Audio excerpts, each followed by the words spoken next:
Hello गाइजहरू welcome to my video होइन। अनि आज चाहिँ मैले धेरै दिनपछि नै भिडियो बनाउँदैछु है। मैले चाहिँ एकदम म बिजी भएको कारणले गर्दाखेरि भिडियो भ्लग बनाउनै पाइरहेको छुइनँ होइन। यस्तो बिजी छु होइन। बिजी हुनु राम्रो पनि हो गाइज है, सबैजना बिजी हुनै पर्छ होइन। मान्छे चाहिँ एउटा झन् अझ सबैभन्दा बिजी राम्रो भएको त एडिक्सनमा फसिसकेको व्यक्तिहरू चाहिँ बिजी हुनु एकदमै जरुरत छ होइन। बिजी भयो भने चाहिँ एकदम राम्रो कुराहरू पोजिटिभ कुराहरू मात्र सोचिन्छ, पोजिटिभ कुराहरू मात्र आउँछ होइन। ड्रग्सहरू प्रति, नसा अल्कोहलप्रति ध्यान जाँदैन होइन। एकदम राम्रो क्या, एकदम राम्रो हुन्छ। मलाई चाहिँ अब पहिला होइन बसिराख्दाखेरि घरमै बसिरहेको भने चाहिँ हुन्छ नि ओभर दिमाग थिङ्किङ खेल्ने, ओभर धेरै नेगेटिभ कुराहरू होइन। त्यो पास्टको कुराहरू ड्रग्स नै मात्र याद गर्ने, ड्रग्स नै मात्र सम्झिने होइन।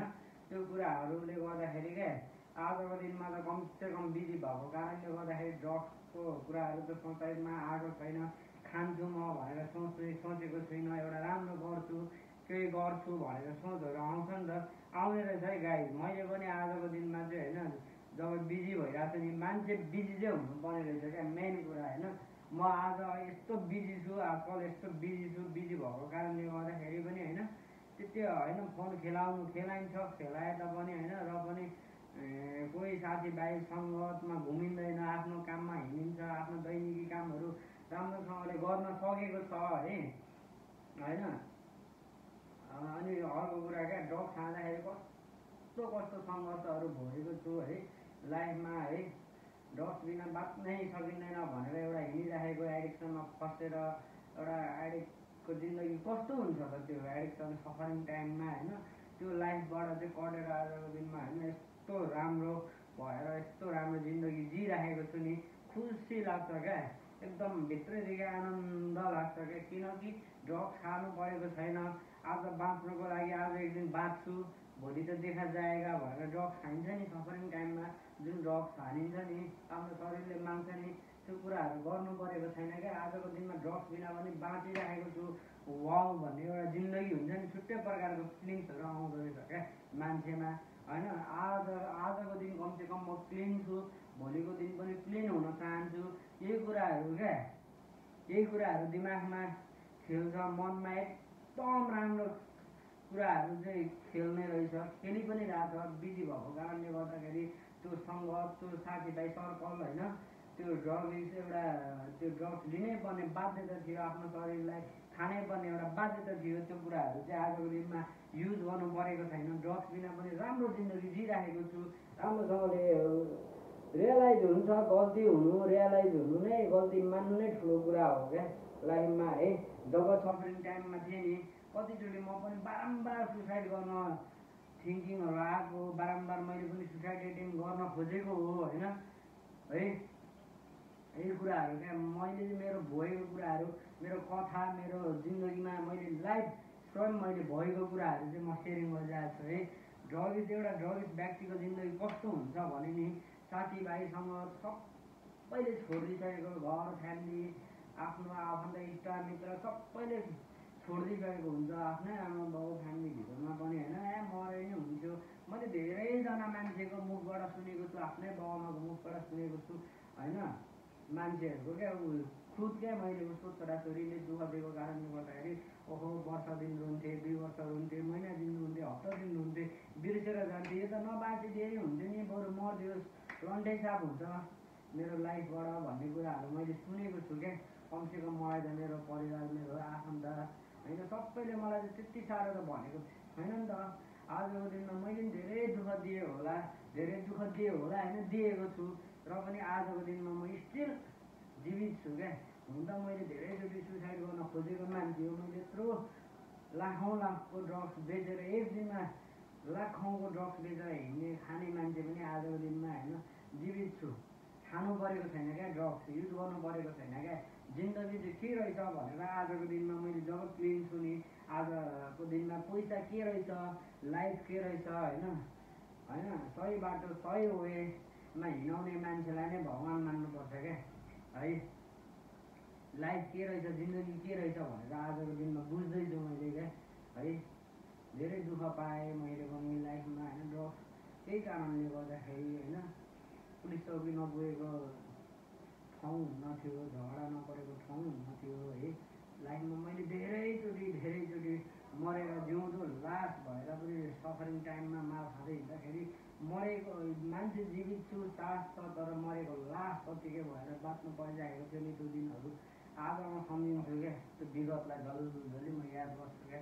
कमसेकम एउटा राम्रो राम्रो बाटोमा हिँड्न सकेको छु। कसम म यसरी बाँच्दिनँ नै अब जति दिन बाँच्छु, जति महिना बाँच्छु, जति वर्षमा बाँच्छु म बाँच्छु, त्यहाँबाट डेड हुन्छु, खाएरै मर्छु भन्ने एउटा इच्छाहरू हुन्छ नि मनभित्रै मनबाट त्यस्तो हार खाइसकेको हुन्छ नि लाइफमा होइन। लाइफमा त्यो हार खाइसकेपछि चाहिँ त्यो सोचहरू आउने रहेछ कि बरु म खाएरै मर्छु, के चाहिँ छ र जिन्दगीमा, कसको लागि जिउनु होइन।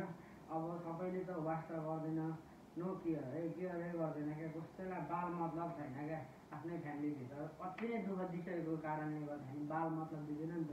त्यो सिचुएसनमा चाहिँ आफूलाई कस्तोसम्म हुन्छ भने नि होइन, हुन त मान्छेको कति होइन फ्यामिली बिहे गरिसकेको हुन्छ, बुढी हुन्छ, बच्चा हुन्छ, आमा बाउ हुन्छ, फ्यामिलीमा हरेक हेर्नु पर्ने हुन्छ नि त। त्यो मान्छेहरूलाई पनि क्या हुन्छ रिग्रेट हुन्छ। त्यो मान्छेहरू कसरी म्यानेज गरेर खाइरहेको हुन्छ क्या होइन। उनीहरूलाई पनि सबैजना एडिक्ट त एडिक्ट नै हो नि। एडिक्सनमा फसेको व्यक्तिहरू हुन्छ नि जति पनि क्या एउटा थाहा छ नि उनीहरूलाई मरिन्छ लास्टमा भनेको होइन। एडिक्सनको नतिजा भनेको कि मर्नै पर्ने बाध्यता कि होइन लास्ट कि त भने खुट्टाहरू एक्सेस गर्ने कि जेल जीवनै लङ टाइम नै जेल जीवन भोग्नुपर्ने यो कारणहरू पनि छ नि त, रिजनहरू पनि छ नि त लास्टमा होइन के हुन्छ भनेर परिणामहरू यसको खतरा परिणामहरू पनि छ नि त। थाहा हुँदै पनि त्यो एडिक्सनमा होइन एडिक्ट भएर हिँडिरहेको सफरिङमा माल तान्दै माल लिँदै माल युज गर्दै हिँडिरहेको जिन्दगी जुन जिइरहेको छ नि अझै पनि होइन। मैले त बेलैमा ट्रिटमेन्ट पनि पाएको हो है। म धेरैचोटि सुध्रिन कोसिस नगरेको पनि होइन, सुध्रिन कोसिस गरेको पनि हो, गर्दै पनि नसकेको हो है। अझै पनि किन स्टिल मलाई अझै पनि मालको याद किन आउँदैन र आउँछ, एउटा नसा हो होइन। एउटा त्यो भनेको एउटा सोचाइको रोगी भन्छ नि मान्छेलाई, ओभर थिङ्किङ होइन, नेगेटिभ कसैलाई सानो कुरामा चित्त बुझेन, घर फ्यामिलीमा जे कुरामा पनि क्या होइन मनमुटाव हुन्छ नि। समस्याको सल्भ गर्यो भनेको नसा नै हो भनेर सोच्छ नि एडिक्सनहरूले होइन।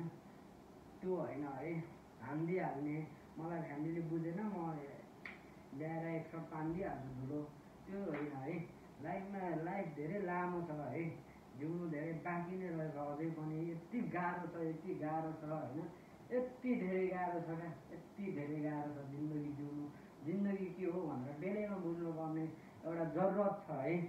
म चाहिँ त्यो भन्छु होइन। लाइफमा यति धेरै भोगिन्छ, यति धेरै भोग्नु परेको छ।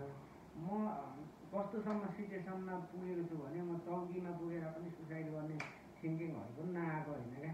मैले खुद मैसँग युज गरिराखेको मान्छेहरूले पनि होइन माल तानेर खान नपाएर होइन झुन्डेर सुसाइड गर्छु भन्ने थिङ्किङमा पनि पुगिसकेको मान्छेहरू पनि भेटेँ है गाइस।